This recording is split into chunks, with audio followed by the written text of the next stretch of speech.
Do you know what we're heading towards? If we know that landscape function needs perennial grasses with big basal areas and composting litter in between, that's where you want to be. And where are we now? So we would sort of start to fill out that form, and we'd throw a dart, or we'd start to do that, and let's just say it landed in there. Overwhelmingly in most areas you find that you land in bare ground, even when it looks like it's covered. If you throw a dart, it lands in bare ground. So on that monitoring sheet, it goes bare ground, raw litter, slight decomposition of the litter, moderate decomposition, or a plant base. So that's what you're ticking off. You actually want it to land in a perennial grass plant base or decomposing litter. That's the target. So I always say that's what we're looking for, that's what we're thinking about. So lands in that. You'd say it was capped because you can actually pick up the cap here on top of the soil surface. So that stops the air going in, that stops the nutrient cycle, it stops the water. So we need to think about, at a rainfall event, what happens here?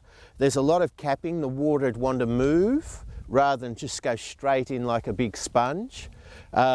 What's happening with the litter? Is the litter going to move as well? So you're looking for things like litter banks where it's moved. Any movement of that litter and litter banks, and I know that's at tracks, but you'd be generally checking for that type of stuff, because if it's moving, you don't have enough perennial plant density to hold it in place, and it's not touched and embedded into the soil. The animals need to push it onto the soil surface so that then the soil life can pull it down, and it sort of is wicked or bound or into the soil and won't move. So there's raw litter. There is some litter in the system on the ground. So you just gently pull it apart to see what was happening. If there's litter there, it's generally decomposing. So can you see how that's breaking down and gone compost colour? And it's gone brown, so that'd get a slight decomposition check, but you want that over the whole paddock between all the perennial grasses. So you want the perennial grasses. You'd check on that sheet for, you'd say, oh yes, there's annuals present in most of it. Evidence of soil movement, any litter banks, any pedestaling. The perennial grasses will usually be higher than the rest of that because they're holding that together, and if they've got root hairs sticking out into the air, you actually know that you've lost that topsoil. So any evidence of erosion, rills, litter banks moving, any of that sort of stuff is significant erosion. So it's losing that, it's what's in that dirty water in that other jar. So that's what we're sort of looking at. How do we stop all that, massively increase the stability, increase the water infiltration, and really kickstart that nutrient cycling, which would be happening in these areas. So I would then be looking at this and saying, okay, well, what's going to happen if I leave it? And you could ask Greg or whatever. So the annuals would grow, we'd get some volume and we'd get some bulk, and then we could use that maybe to kickstart the litter and sort of start getting these plants. There's one here, and I saw when I was down there's another plant over there sort of thing. You'd get some idea of their distance so that you knew that you were getting them increasing. You'd take some photos down onto the ground so that is that pretty typical of what we're seeing here over the paddock? And then you could start managing it. So if you're just doing it with grazing, I would say it now needs to grow and get some dry matter, then push that dry matter onto the ground. And when you do that, push that dry matter on, you'd be trying to get that soil to seed contact, and you're trying to move that cap along slightly, not smash it everywhere because you'll lose all the topsoil. So you're just trying to do that. The soil, like we know about sort of using a heavy roller to get that soil to seed contact to sort of allow things to germinate. So we're trying to do that, garden with the feet of the animal, but without sort of pulverising it, and also without sort of really over, what's that word I'm trying to think of? Yeah, before pugging, no, just compacting it. So yeah, if it's the time that they spend on depends how much compaction they do. So we want this look and this feel. It's quite fluffy under my feet when I walk on it. It's sort of, it feels like it needs that to me to sort of get that soil to seed. And I would just, as always, I would say do a trial somewhere and put the animals at high stock density, see what comes up, measure what's in your soil seed bank, see how long that'd all take. So, you know, I'd be doing that combination of that. I'd be trying to make it immediately go to that. So you might do a trial just with the animals. You might, if you knew you could scratch something in here and get perennials germinating and stuff, I'd be doing that as well. So like as quick as you can to get it back. But you know, like if it's not practical to sow it, which it mightn't be, then you've got to learn how to do it with the animals, because like we're not going to get the whole of Australia re-sown. So you need to know how to do it at where your place is. What I do too is this, say you just come out of here, you'd say, oh, well, that one's already established. If they germinated something, I'm going to look for that. And look at, I was working at a guy down near Avoca, and he was a really good farmer and stuff, and he said, I've never ever had a seedling recruit, a perennial grass recruit from my grazing management. And what I said was, let's go to the next paddock they're going into, and it was full of seedlings, but they hadn't established. So when you tug them, so the sheep went in and took them all. So on that photo I had of the guy up at the Vic Valley, and he had that litter and it hadn't rained and he had the seedlings, we're watching them before they've got litter in them, because he wants, that's for his trial area. He's going to manage that at the best he possibly can. So those seedlings are going to be a while before they have fresh litter in them. So, and we actually know what that time is. You can punch that into the dairy calculators and use that. It's about 6 months. So and if you wanted to really speed this up, if you had money and time and it was your joy, what would you do? Well, I'd be going for a suite of plants, but overwhelmingly we found that to be less important than to get it started. So, up in New South Wales, Central West, though, they're planting those, I call them the African subtropicals, the Bambatsi panic and those sort of ones.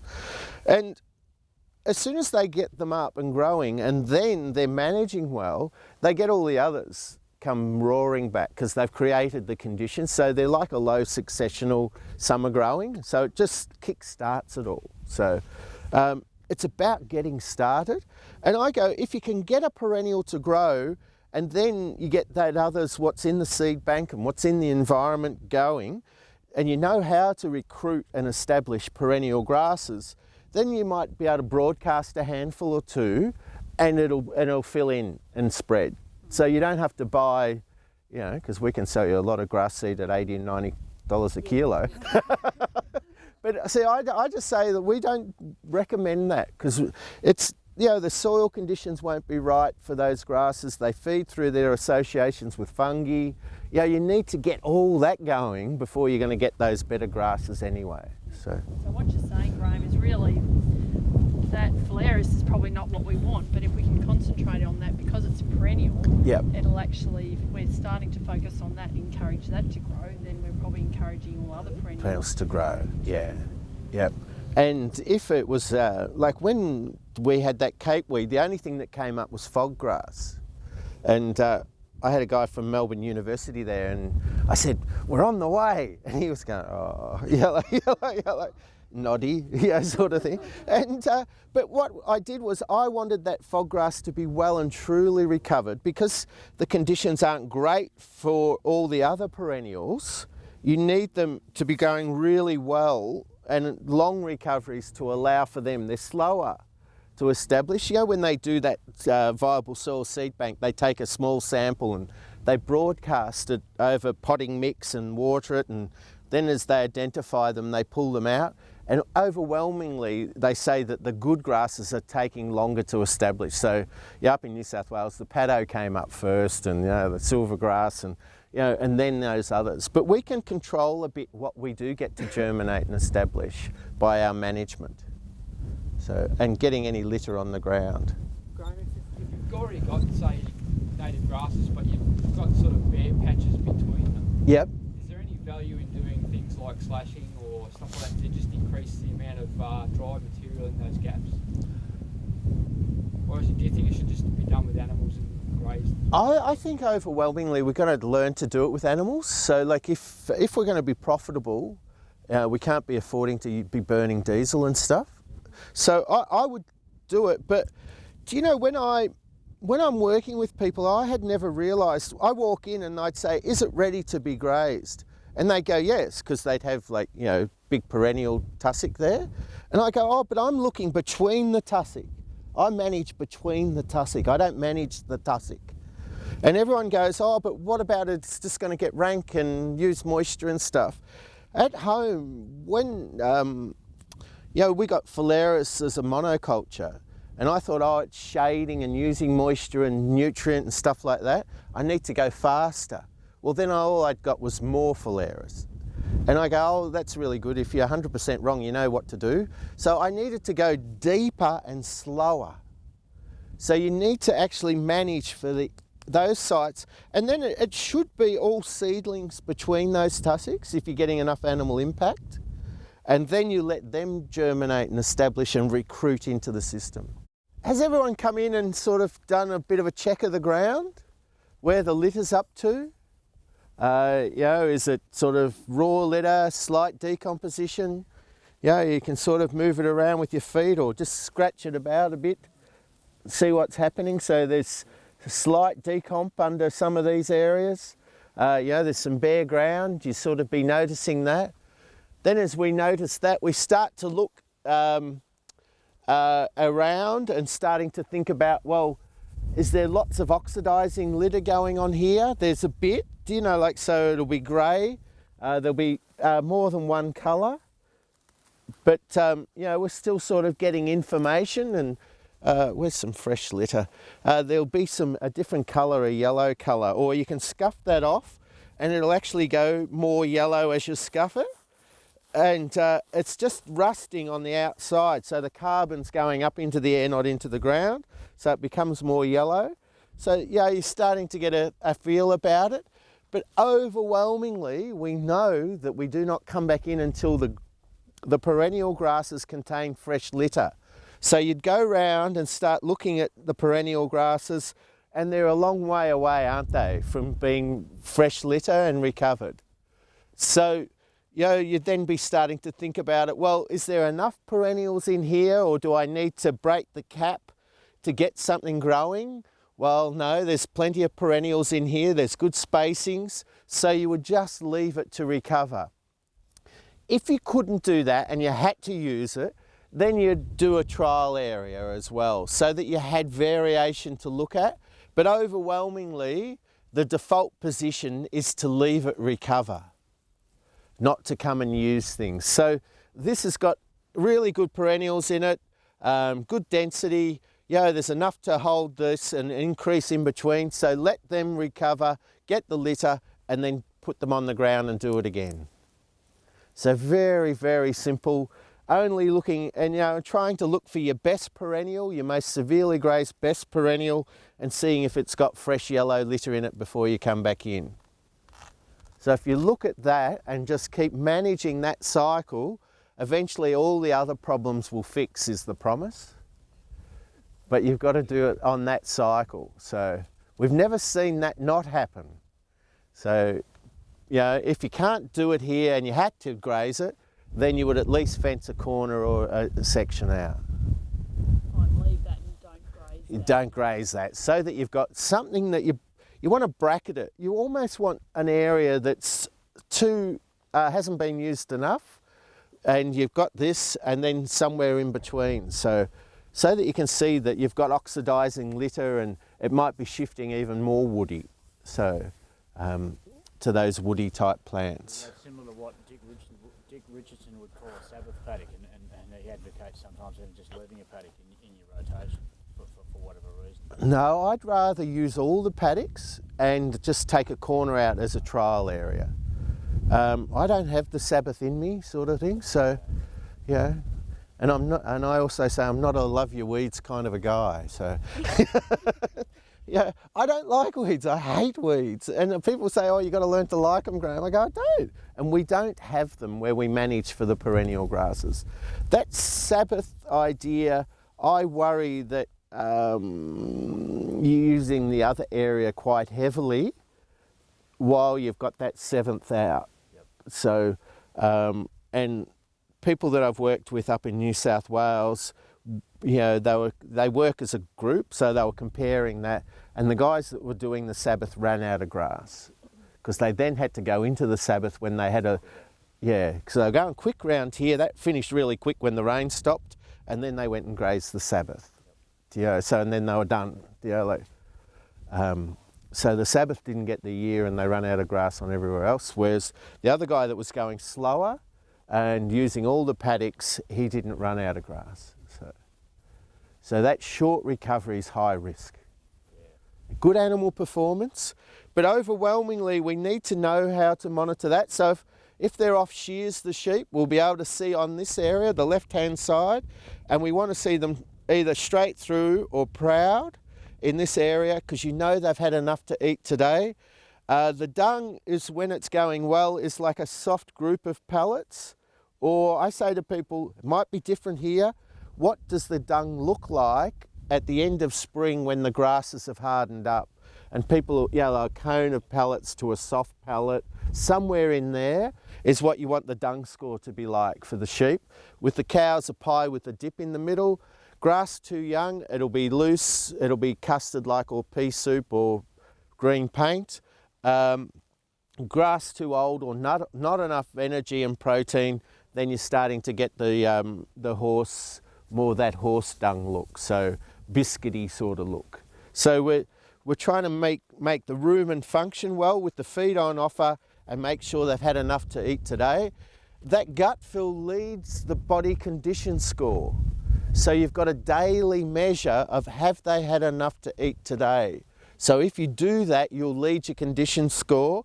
And then if you work out what works for you, I say 10% are showing a score 3, which is a triangle in that area.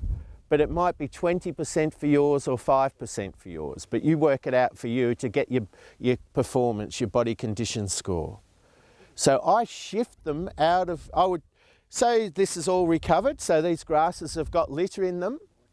I would put the animals in here because I know that I'm going to graze with purpose. I know the reason I'm coming in here is to increase the litter on the ground and get more perennials, and it's fully recovered. It's going to make it better. It's not just because I want to eat the grass, it's going to make it better. So graze with purpose to bring them in, and then I don't take them out until I've got that. I'm starting to worry about gut fill and dung scores. As you eat down in the grass plants, they increase in protein relative to energy.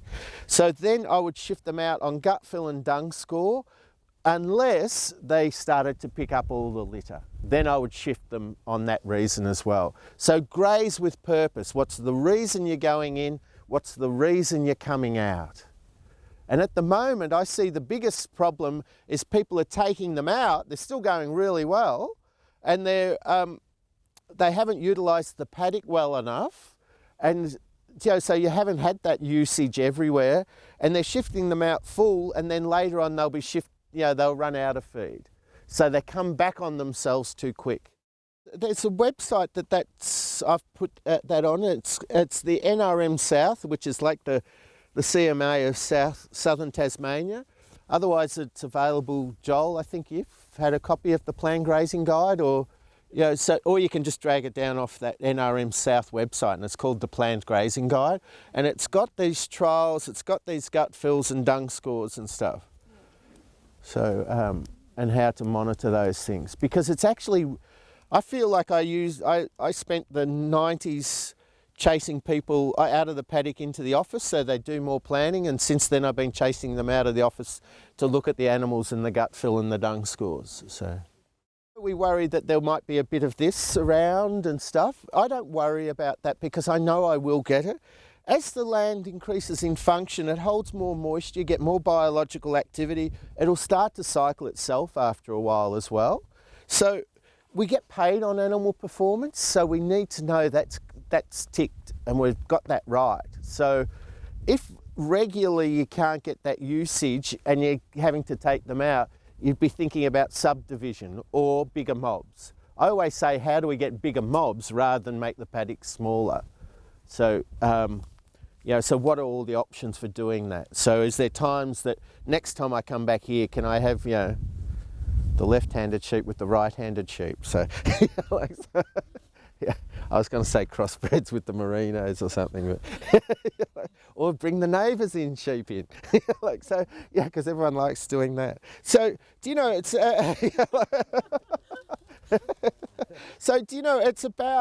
it's about managing that. And when the drought broke, no one had enough stock up in New South Wales, and they're all worried about all this rank feed and stuff like that. And I always said, I think you'll get it before the next drought. And they all did. Eventually, you get it over time while you're getting that. As we get more recovery, you don't shorten your recovery. As we're getting more function and more volume, we put more animals in. And I've been using the analogy, if we get fit from running 5Ks, we don't drop back to 3, we go to 10 or something. I'm finding people are going to longer recoveries rather than, as it gets better, going to shortening the recoveries. So the grasses really just want that temperature and moisture so that for that leaf emergence rate. So.